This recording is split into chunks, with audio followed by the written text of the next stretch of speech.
ठीक है बच्चा, तो आज की अपनी इस कक्षा में हम लोग चर्चा करने वाले हैं ध्रुवक समवेता, है ना? वही पढ़ना था ना अपने को। ठीक है, ऑप्टिकल आइसोमेरिज्म। उसको थोड़ा समझने के लिए कल थ्योरीज हमने आपको छपवा दी थी, हाँ। थोड़ा सा हम चलते हैं फिजिक्स के एक टॉपिक पर, प्रकाश का ध्रुवण, जो कि आप लोग हम लोग पढ़ चुके हैं, है ना? क्या होता है प्रकाश का ध्रुवण, अगर आप लोग को याद हो। अगर मान लो ये हमारे पास एक लाइट है, एक सोर्स है, इससे हमें पता है कि हर डायरेक्शन में क्या होती है, लाइट निकलती है ना? हर डायरेक्शन में लाइट निकलती है किसी भी सोर्स से। जो निकलने वाली प्रकाश तरंगे होती हैं वो एक समान रूप से हर दिशाओं में संचरित होती है। तो अगर हम ध्रुवण की बात करते हैं तो इसमें ध्रुवण के शब्दों में हम इसको अध्रुवित प्रकाश कहते हैं। नाम क्या देते हैं इसको? अध्रुवित प्रकाश। ठीक। और इसके सामने हम क्या करते हैं, हमने मान लो ये एक क्रिस्टल रख दिया, ठीक है ना? यहां पर हमने क्या किया, एक क्रिस्टल रख दिया।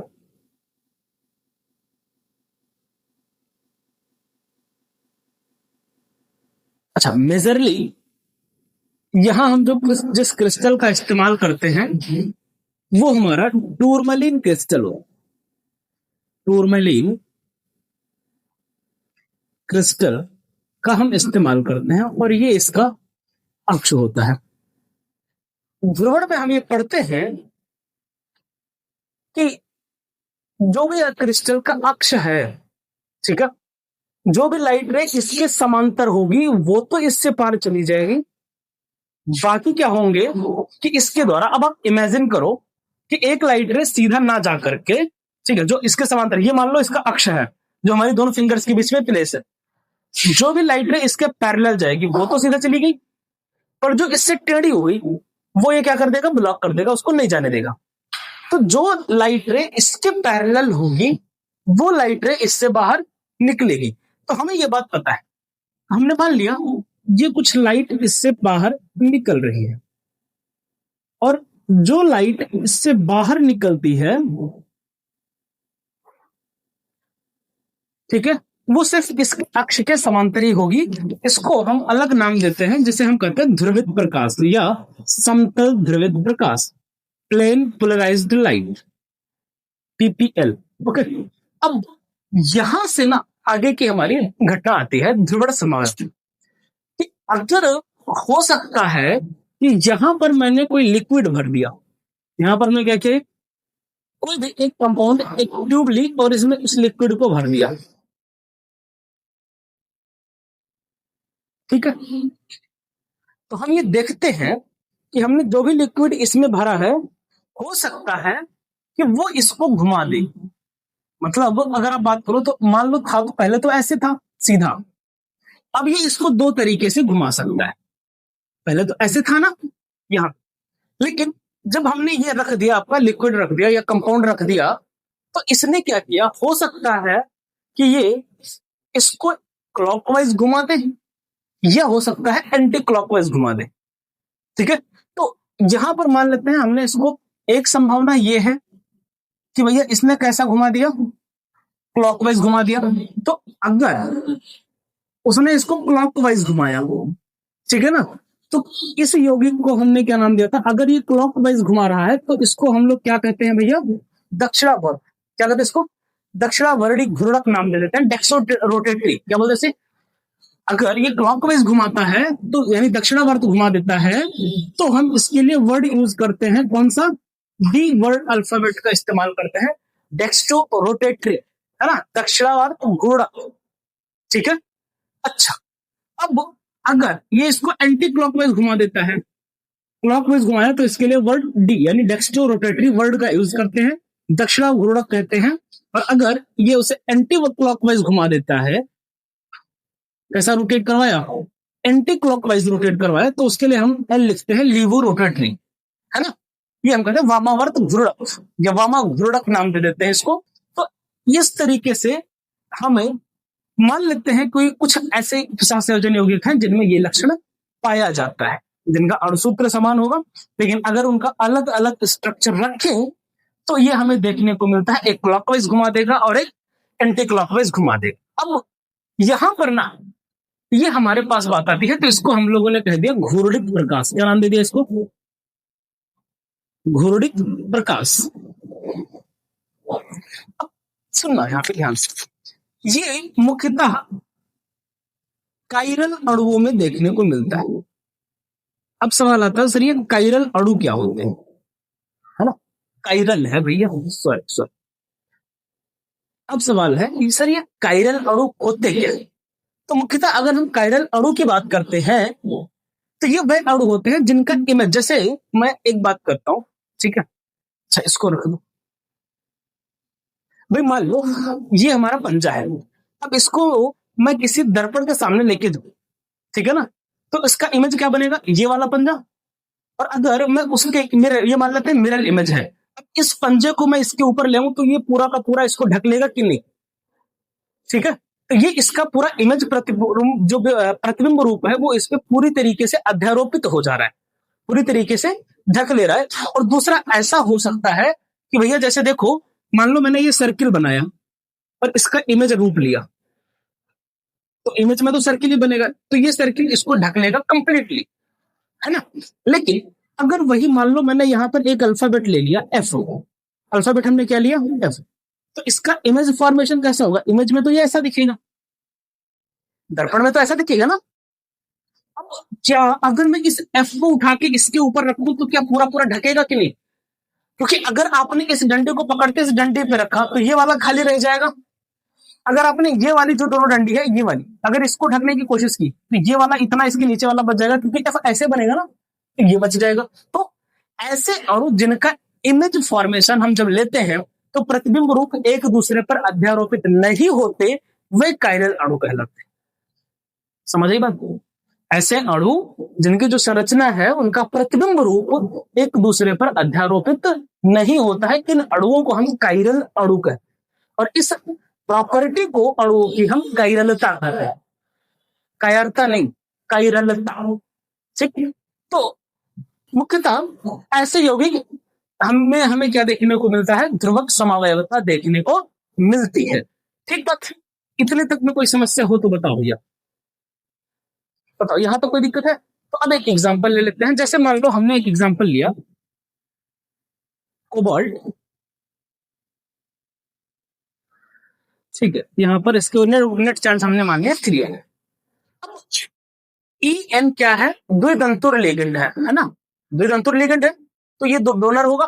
तो अगर मैं इस कोबाल्ट की मान लो हमने बात की, यहां हमने कोबाल्ट की, तो एक En यहां पे रख दिया, मान लेते हैं एक En यहां पे रख दिया और एक En यहां रख दिया, ठीक है ना। तो ये तो दो अणु बनाएगा, है ना।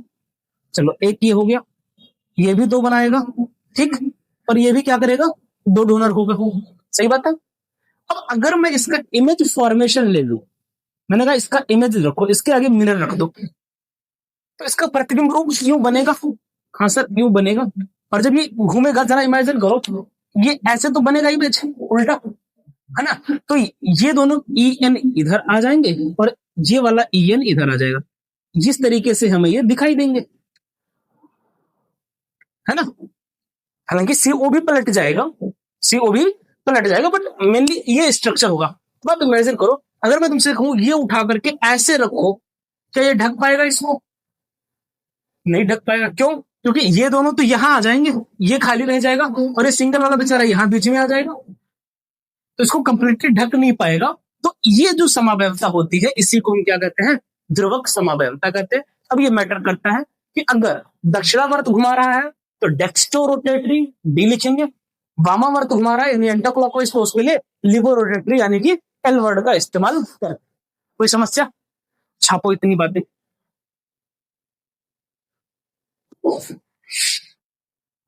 तो हमारी दोनों समावयवता हम लोग पढ़ चुके हैं, ठीक है। त्रिविम समावयवता के दो पार्ट दोनों हमने कवर अप कर लिया, ज्यामितीय समावयवता और ध्रुवक समावयवता। अब दूसरी बात हमें देखनी है जो उसकी संरचनात्मक समावयवता थी, संरचनात्मक समावयवता, ठीक है।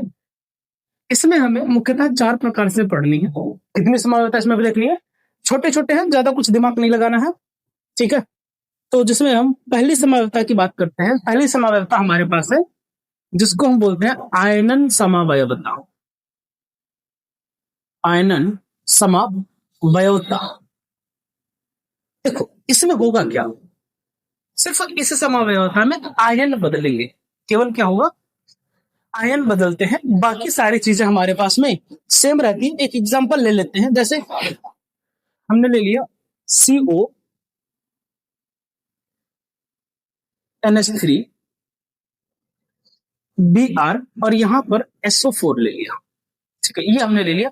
NH3 हम कितना ले लें, क्योंकि कोऑर्डिनेशन नंबर इसका 6 होता है, तो एक ही हो गया, तो 5 ले लेते हैं।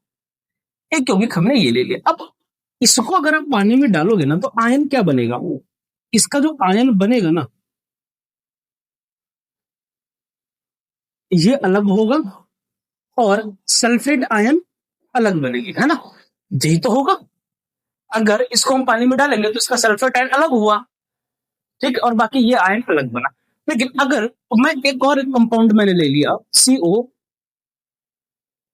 NH3 5, ठीक है, अंदर हमने क्या ले लिया, SO4 ले लिया और Br को हमने बाहर कर दिया, ठीक है। अब इसको जब हम पानी में डालेंगे तो क्या बनेगा, तो ये तुम्हें देगा CO NH3 5। अब यहां पर सल्फेट है, ठीक है ना, ये बनेगा और ब्रोमीन अलग होगा, ब्रोमीन में माइनस है तो इस पे केवल प्लस का चार्ज है। अब दोनों में क्या हुआ, दोनों ने आयन अलग अलग दिए, एक सल्फेट आयन दे रहा है, एक ब्रोमीन आयन दे रहा है, बाकी कंपाउंड तो वही है। CO NH3 5 बार है, NH3 5 बार है, सल्फेट आयन, ब्रोमीन है, ठीक। तो यहां पर आयन अलग अलग दे रहे हैं, इसलिए इसको हमने नाम ही क्या दे दिया, आयनन समावयवता। समझ आई बात, ठीक। तो उसके बाद जो दूसरा समावयवता हम लोग इसमें देखते हैं, यही छोटे मोटे बातें हैं, विलायक योजन समावयवता। दूसरा क्या है अपने पास में, विलायक योजन समावयवता। इसमें क्या होता है, केवल जल के अणुओं के बारे में बात होती है।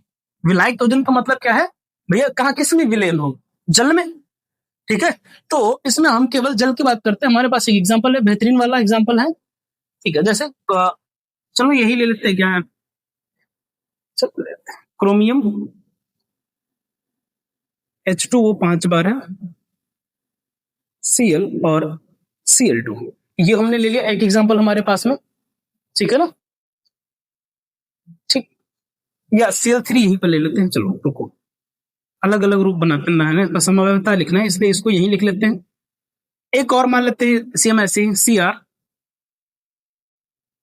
H2O तो यहाँ पर 4 ही बार है, ठीक है ना, और अच्छा इसको कुछ मैं गलती कर रहा हूँ क्या यार, एक काम करो, Cl2 5 1 6 यहाँ पर है, ठीक है। अब एक काम करते हैं कि एक क्लोरीन हमने अंदर ले लिया, तो यहाँ पर क्या बना दिया, Cl2, और एक H2O को हमने बाहर कर दिया, समझ बात, एक H2O को हमने बाहर कर दिया। भाई अभी भी वही है, क्रोमियम H2O 5 बार, H2O 4 1 5 बार है, क्लोरीन 2 1 3 है, क्लोरीन 2 1 3 है। या और अगर लेना है, ठीक है ना, तो एक और एग्जांपल इसी के साथ लिख लो इसका, जैसे क्रोमियम एज इट इज, यहाँ पर H2O, अब पहले एक क्लोरीन अंदर था, अब 2 है, तीनों क्लोरीन अंदर ले लेते हैं, तो यह आ जाएगा Cl3, ठीक है ना, और H2O भी कितना बचेगा, यहाँ 5 4 था, यहाँ पे भी 3 हो जाएगा, और H2O को हमने बाहर कर दिया, ये लो 2 H2O बाहर चला गया, ठीक है ना। H2O ऐसे लिख लो या 2 H2O लिख लो, यहाँ पे कोई दिक्कत नहीं है। H2O के 2 मॉलिक्यूल थे, दोनों के दोनों हमने क्या कर दिया, बाहर कर दिया, तो H2O ना लिख कर 2 H2O लिख लेते हैं, ज्यादा बढ़िया, है ना। तो इस तरीके की जो समावयवता होती है जिसमें केवल जल के अणु पोजीशन बदल रहे होते हैं, इसको हम क्या कहते हैं,